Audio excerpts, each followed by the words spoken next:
In the headlines, police reveal what spurred yesterday's shooting spree. The Deputy PM calls for a national mobilization against gun violence and other crimes. The national insurance scheme on a more predictable path. And in sports, the Windies beat South Africa to take the Women's T20 series. Broadcasting from our studios in the Pine St. Michael, this is CBC NewsNight, starting now.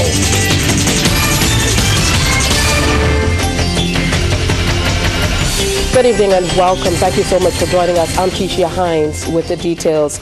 We start now with news that's gripping the nation. Commissioner of Police Richard Boyce has revealed what triggered yesterday's series of daring daylight shooting incidents, including the death of a young man. This as he reassures Barbadians that the police service continues to engage in joint operations with the Barbados Defence Force to arrest the current proliferation of illegal firearms in the hands of individuals who exhibit no regard for human life or civil order. Addressing an emergency press conference at police headquarters, Boyce declared that the police service strongly condemns the reckless and barbaric acts of terrorism recently displayed on the island streets. Acts, he says, are more akin to a war-torn nation under siege. Our Anesta Henry was there, and she has that report. On Sunday afternoon, 4 armed individuals brazenly rode into Nelson Street, the city, and Cave Hill, St. Michael, with high-powered firearms with death and destruction on their minds.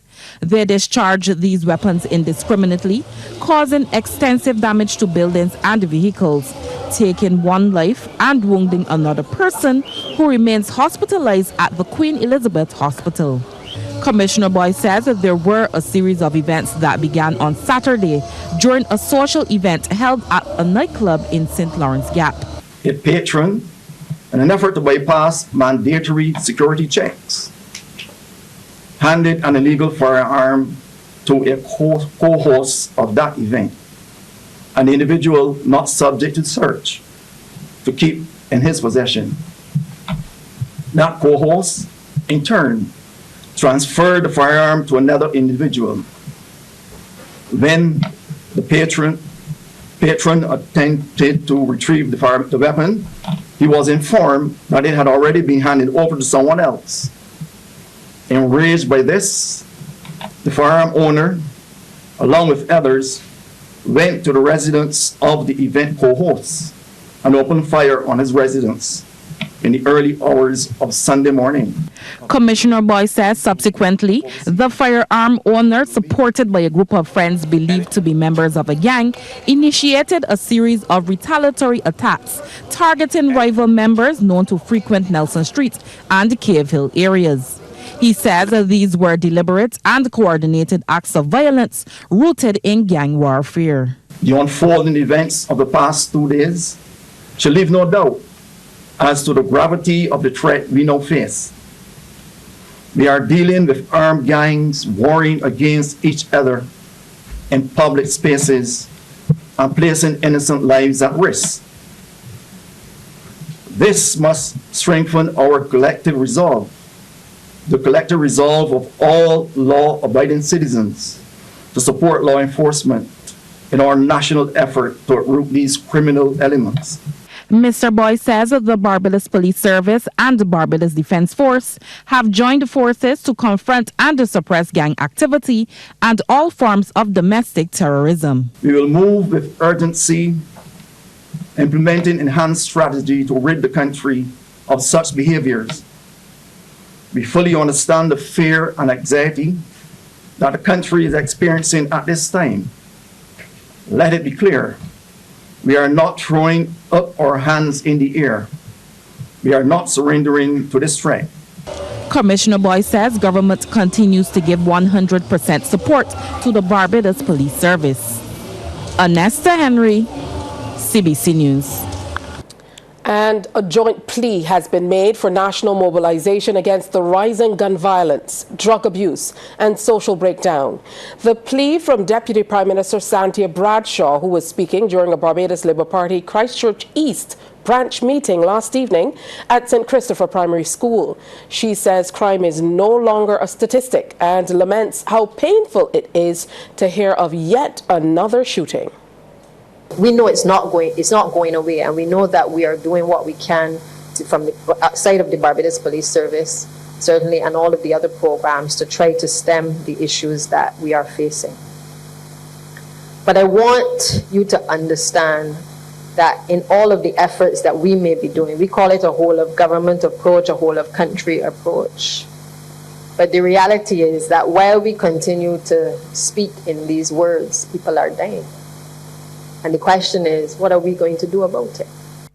Still on this matter, Minister of Home Affairs and Information Wilfred Abrams says frank conversations need to happen across the country in all spheres. He says the biggest concerns in Barbados right now are the ongoing gun violence and robberies. And Minister Abrams, who is also the Member of Parliament for Christchurch East, urges Barbadians to stop turning a blind eye and speak up about the illegal activities. A lot of it is interrelated. The shootings are connected with the robberies, are connected with the drugs. That's the reality.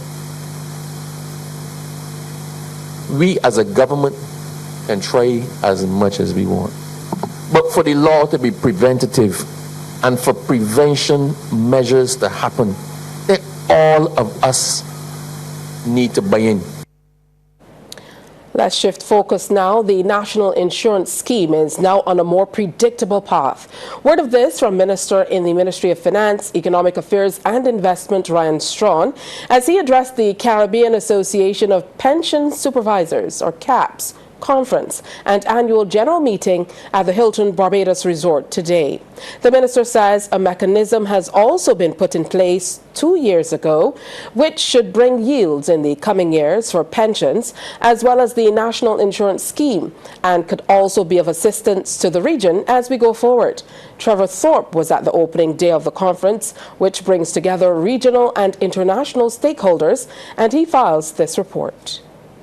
The minister, in a wide-ranging address, said a mechanism had been put in place for investment abroad by our national insurance scheme and pension funds to invest and have access to foreign exchange, and to do so in a predictable manner.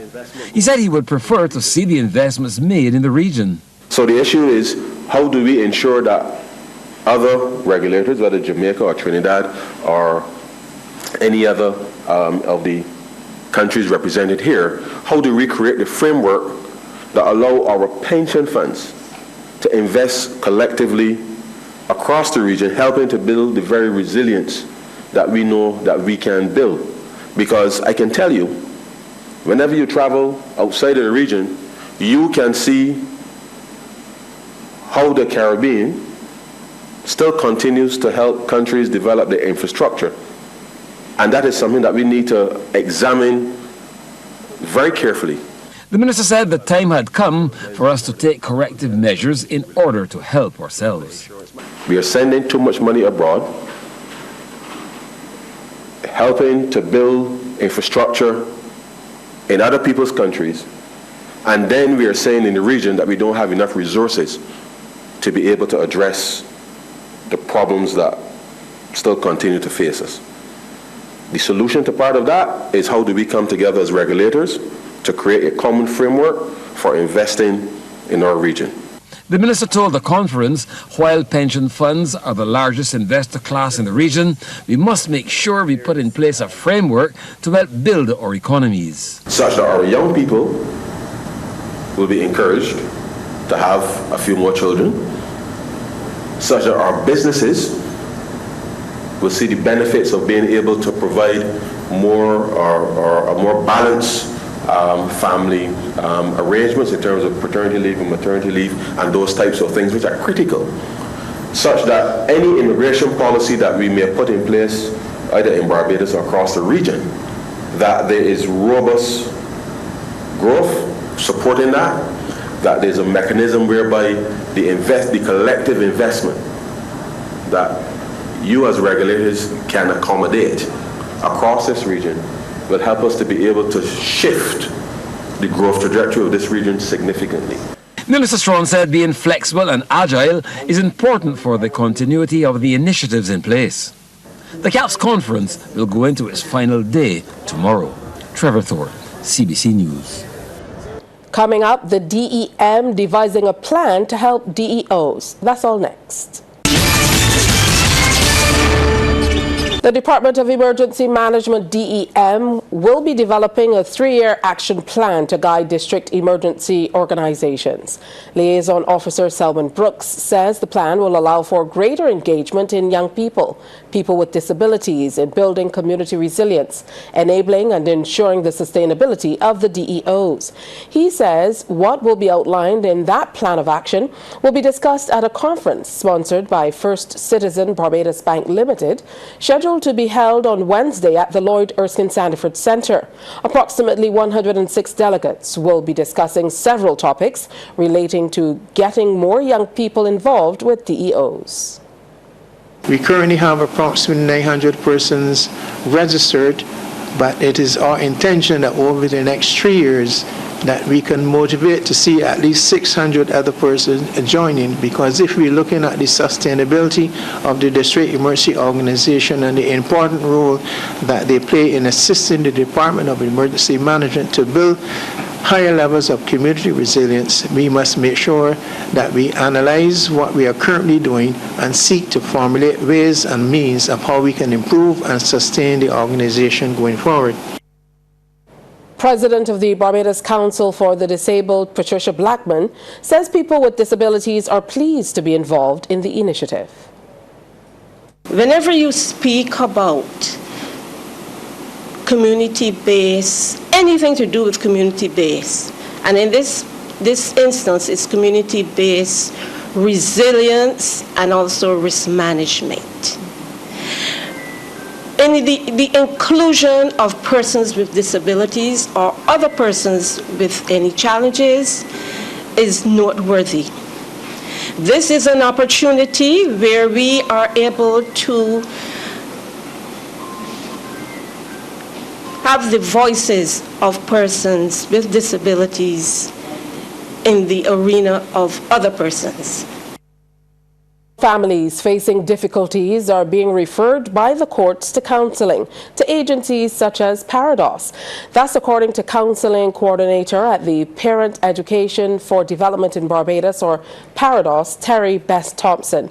She says more than 200 referrals have been made to her organization so far this year. Ms. Best Thompson was speaking on CBC TV8's current affairs program, The People's Business, which examined the topic child care, the role of men. We have received numerous referrals from the court, and each year the amount of referrals from the court increased. I think so far from January to April, we had about 200 and something referrals from the court as it relates to co-parenting. What the court does now is that they refer out. They send persons to the necessary agencies to get the help to repair communication and to enhance parents' ability to co-parent more effectively. So they're not just taking away children like before, they're trying to put things in place so that both parents have access and that both parents can parent and co-parent effectively. Sports Night is brought to you by Power In. Pause is power. And by Dasani. Live first, Dasani after. Well, seems Damien has brought a win on this marvelous Monday. Good morning to you. Must be something special. Good evening to you, Tisha. Good evening to our viewers. Well, the most outstanding West Indies cricketers for the year 2024 and the 1975 World Cup winning squad were the toast of the Cricket West Indies and West Indies Players Association Awards gala last night here in Barbados. CBC's Anne Margaret Boyce has the details. It was a night of pomp and pageantry, where the biggest stars of West Indies cricket, past and present, were shining bright under the lights at the Wyndham Grand Barbados Samlors Castle Resort.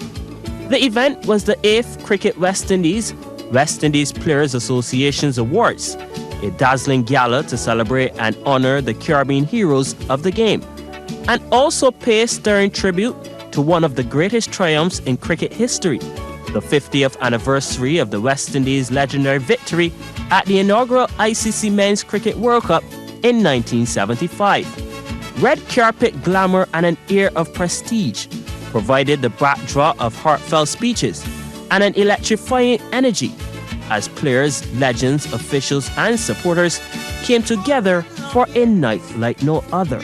West Indies women's captain Hilly Matthews took home the top women's awards, the Women's One Day International and T20 International Player of the Year awards, following an impressive 2024.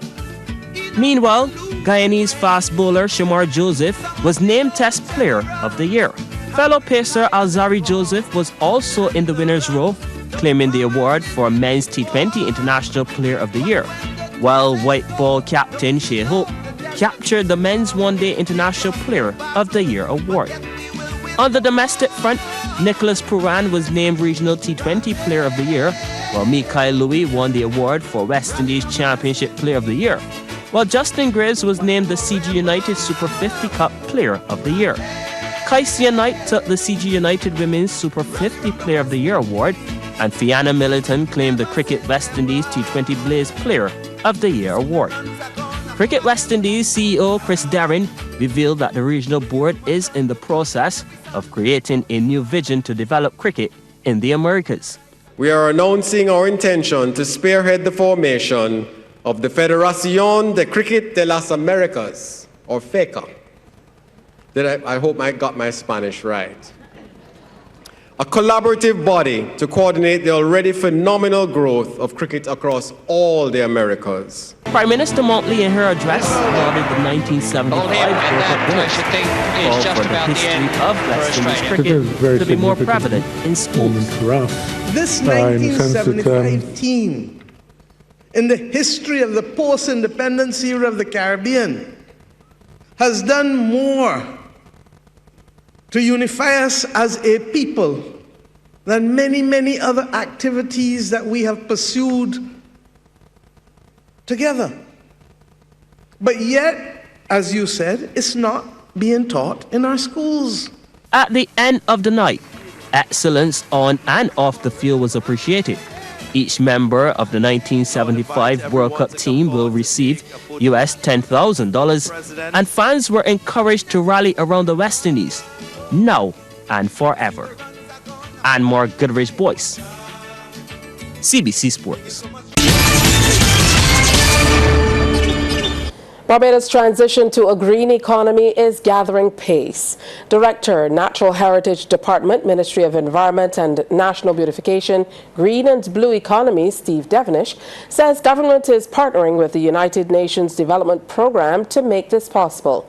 He says through the partnership, government is supporting climate-resilient enterprises, expanding access to renewable energy, and fostering low-carbon innovation. He was delivering remarks at the opening of the Small Island Future Festival 2025. Even though you might feel bureaucracy and process in government and governance is time wasting if you want to take a shortcut, there is no substitute for it. As we plug into the international arena, as we seek to gather resources beyond the shores of Barbados, this order and understanding is important. If we do not care for that order and understanding, then it will make all of our efforts fruitless. As a student of the CIDS conference, as I said, and the Global Conference in 1994 in Barbados, I feel proud to see products of that time stand before you and speak with confidence of those things. Young people, you are the future. Do not be despair. We are happy that you are here. Open your minds, open your eyes, and continue to challenge us. Meanwhile, National Coordinator of the Global Environmental Programme, Small Grants Programme, UNDP, Dr. David Bino, says since 1994, the programme has facilitated millions of investments into communities all across Barbados. In fact, Dr. Bino says the UNDP programme and its partners invested more than $260,000 to host the Small Island Future Festival. Every parish in Barbados was touched by the Jeff Small Grants Program. Over close to 150 projects in the last 10 years alone we would have implemented across Barbados. The majority of secondary schools and primary schools would have benefited directly from the work that Jeff Small Grants Program does. Now, we don't only work in one focal area, we're wide. We provide funding in the prevention of land degradation, climate change, which is critical, biodiversity conservation, chemicals and waste management, capacity building. CIBC Caribbean Bank continues to show corporate responsibility. Head of Country for Barbados, Limar Polius, says the initiative will assist the QEH with housekeeping equipment, among other things. He says the initiative comes under the aegis of the ComTrust Foundation, which has donated more than $33 million to worthy ventures in Barbados and across the Caribbean. It also has 4 major pillars: education, the environment, health and wellness, and the youth. We have an ESG framework, environmental, social and governance framework, that has been endorsed by our board. As part of the S in the ESG, the social side of things, we have a mandate, and we've built into our culture to strengthen the communities we serve through philanthropy and volunteerism.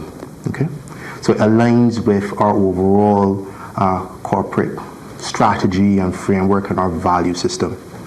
When you think of the hospital, people often don't think of the back of house. Okay, whether it's a hotel or anything else, that's the engine that keeps things going. Right? So we wanted to make a contribution, given the work that the team in the housekeeping department does to keep the hospital running. Mr. Polius says whether it's adopt a cause or a beach cleanup, the bank will give back to the community which it serves. Whether that is adopt a cause, and I spoke about philanthropy but volunteerism, where our staff actually get involved and select causes that they want to participate in. Whether that is the beach cleanups, where we actually get our staff and our families to go out there and participate. So more broadly speaking, we live in this community. We are from this community. And as I said, we find ways to contribute through philanthropy and volunteerism. It's not just about money, it's about participation. And we are very proud to be partners with the QEH and other worthy initiatives similar to the nurses, similar to the housekeeping department. Sports Night is brought to you by Power Aid, Pause is Power, and by Dasani. Live first, Dasani after. Time to welcome back Damien Best for the second half of sports. Thanks so much, Tisha. Well, top Barbadian table tennis player Tyrese Knight had to settle for the silver medal last night in the singles final of the Caribbean Championships played at the Willie Gymnasium. Knight advanced to the final after beating Puerto Rican Brian Afandor, but lost a gold medal clash in 4 games to another Puerto Rican, Angel Naranjo. Semi-final showdown featuring Brian Afandor of Puerto Rico back in the screen, and top Barbadian player Tyrese Knight. Knight down by 2 points. The comeback initiated. 2 plays later, error from Afandor clips the net. We're tied at 4-piece. Skip ahead, points flowing at both ends of the table. Knight with a wonderful drive. He's pumped up. Mini hole for Knight, down by 2. Afandor not allowed to free his arm. This was the finest moment of the opening game, a rally for the ages. Knight on the back foot. Error from the Puerto Rican. Can Knight close it out? You betcha. 12-10 takes the 1-0 lead in the tie. The second had the same ingredients. Afandor under the microscope. The local crowd loving it. Knight closing out the second, getting 2 gifts from his opponent, securing the game at 12-10 as well. Eventually, Knight would march into the final with wins in the third and fourth games, 11-9, 11-8, sweeping the match 4-0. Tyrese Knight, finals bound. Going for goal, Knight was up against another Puerto Rican and Angel Naranjo, who only dropped 2 games en route to the big showdown. All or nothing, Naranjo snapped up the first game after it was tied at 9 apiece. He sent down some rockets, and defensively, Knight's reflexes were not sharp enough at that critical juncture. What can Knight do to regain some leverage? Down by 3. Loop on the forehand drive at a point. The wingspan of Naranjo really paying dividends, inching closer to that 2-0 lead. Knight looking a little jaded. Couldn't find the answers. 11-9, 11-5 to the visitor. Into the third we go, tied at 10-all. Knight with a thunderous forearm drive. Blink and you miss it. Outstanding indeed. But the Puerto Rican says not so fast. Leaves Knight out to sea. 11-all. He moved to 1 point of closing out the game before Knight dug deep, eventually coming back from being down 13-14 to tie the score at 14 all. However, Naranjo conjured up some magic to take a 3-0 lead, 16-14, before closing out the fourth, 11-8, and the match 4-0. Gold for him, silver for Tyrese Knight. Congratulations to Tyrese once again. Well, Courage and Parry and Christchurch Foundation are into the semi-finals of the Desani Power 8 BSAT Under 15 netball competition. CBC's Amory Burt reports. We're going to pick up the action from the third quarter, where Christchurch Foundation in the yellow held a slim lead over the home team Springer Memorial at 5-3. Foundation, having gained the seal, was looking to make good of it, and the center spots goal attack Brianna Wallace, who gets it and converts. But in this third quarter, it was goal for goal. Springer North the steal and looking to make something of it. They almost lost it, but goal attack Soraya McDonald holds on, and in the process gains the contact call, so she can make it work in her favor. Moving closer to the pole, she misses on the first attempt, but definitely not the second. We have a 1-goal game on our hands. And with the ball heading back down court and with the direct passes, it will be Foundation to end the third ahead. This time with the finishing duties was shooter Nayla Seeley. The score after 3 quarters, 9-8 in favor of the girls from Church Hill. All to play for in the final 15. Foundation of the first center pass, and Springer intercepts a goal here would tie things up. The overhead pass into the goal attack, and even better, the contact call advantage. 1 shot and we are leveled. Foundation was not about to sit on that. A nice overhead pass into Seeley, and you know what comes next. But Springer was keeping it as tight as possible, and we're still at a 1-goal difference. But Foundation were intent to take that place in the semi-finals, and the overhead passes were working for them. And in the circle, well, it was all settled. The girls from Churchill were able to hold off the girls from Government Hill as they went on to take the game at 16-11. Semi-finals, here they come. Also semi-final bound the girls from Courage and Parry, who led from start to finish over Graydon Seeley, leading the quarters at 6-3, 18-7, and 23-9. They were just adding to that score. That was shooter Tyra Griffith who led their charge. This is not to say Graydon Seeley was totally outplayed. I love to see 3 passes into the circle. Great going as Anaya Millington put the finishing touches. So nice, they did it twice, as Millington had full command of the circle and her shooting was on point. By the grand scheme of things, Courage and Parry, by virtue of having the early edge, were pressing to that victory. Their point player Griffith was a goal machine, as CP will go on to win at 27-10 and also secure a place in the semi-finals of the school's under-15 netball competition. Yeah, thanks, Anne-Marie. Well, it will be Combermere and Christchurch Foundation to contest the 2025 National Sports Council Schoolboys Volleyball Final on Wednesday. In the first semi-final, Combermere defeated Queen's College in straight sets, 25-21, 25-21. In the other semis, however, at St. Michael's School, Foundation needed 3 sets to get by the Lord School. The Lord School in blue playing Christchurch Foundation. First point to the Lord School. Adriano Owls flexing some muscle. But it was CCFS to take the first set. Rashawn Holder at the perfect angle. Amir Calendar can't keep it alive. Foundation snapping up the opener at 25-20. They were pumped up for this assignment. The Lord School hit back with ferocity in the second, led by their high flyer Owls. Great execution.